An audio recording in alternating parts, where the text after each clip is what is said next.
Hammaga assalomu alaykum. Bugungi darsimizda biz mahsulotlarga kategoriya qo'shishni ko'rib chiqamiz.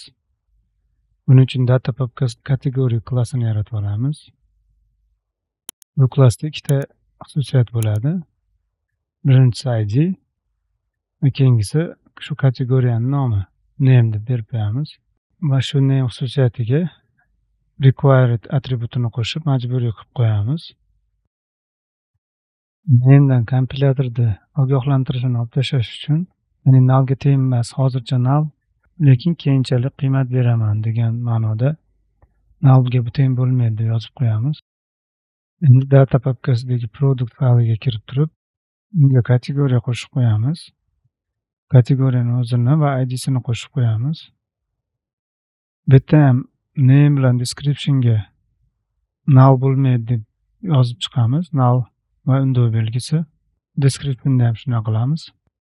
Va pastiga kategoriya ID va kategoriyani o'zini belgilovchi kategoriya tipidagi kategoriya xususiyatini yaratib olamiz. Bu yerda intga so'roq belgisini qo'shib qo'yamiz. Bu degani nullable, ya'ni null bo'lishi mumkin degan ma'noni bildiradi. Ya'ni bizning mahsulotimizda kategoriya belgilanmasa, shu xususiyatlar null bo'lishi mumkin. Kategoriyaga ham shunaqa so'roq belgisi qo'shilgan bo'ladi.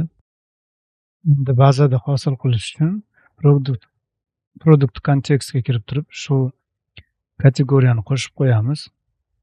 Birinchi dbsetga qo'shamiz.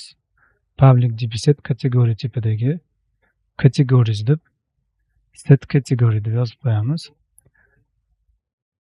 Keyin seed initial dataga ham qo'shib qo'yamiz. Birinchi tekshirib olamiz. Agar bo'lsa o'chirib olib turib saqlab qo'yamiz. Xuddi productsda ko'chirib turib categoriesga o'zgartirib qo'yamiz. Undan keyin ikkita kategoriya hosil qilib olamiz. Birinchisi computer kit deb yozib qo'yamiz, ya'ni kompyuter kategoriyasi va unga ID min deb beramiz.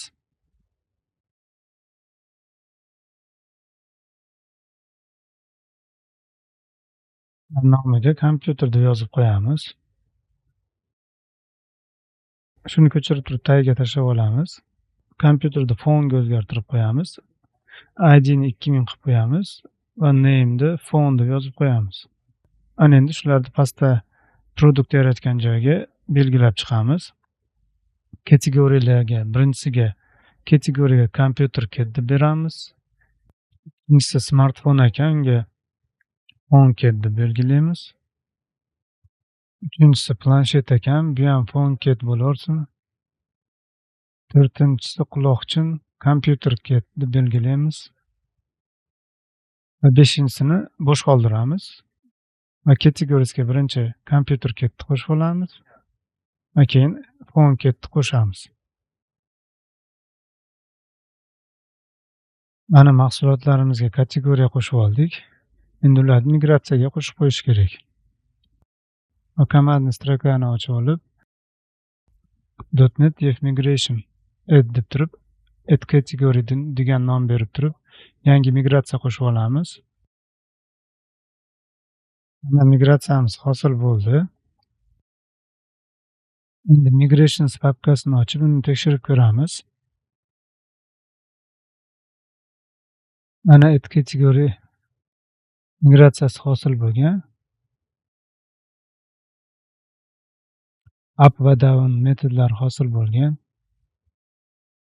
Endi ilovamizni ishga tushirsak, biz qo'shgan kategoriyalar bazaga yozilib qolishi kerak. To'xtatamiz. Bitga kirib, observatory serverovga kiramiz va biz o'rnatgan qo'shimcha extensiondan tekshirib ko'ramiz. Mana kategoriya tablitsasi paydo bo'lgan. Unda 1000 va 2000 ID'li kompyuter va fon yozuvlari bor. Endi productsga kirsak, mana kategoriya IDga ID'lar yozilgan. Endi produkt kontekstga kirib turib, oxirida qolib ketgan mahsulotimizga ham kategoriya qo'shib qo'yamiz. Yana bir marta ishlatvoramiz ilovamizni. Ishga tushib bo'lgandan keyin to'xtatib, bazani yana ochib ko'ramiz.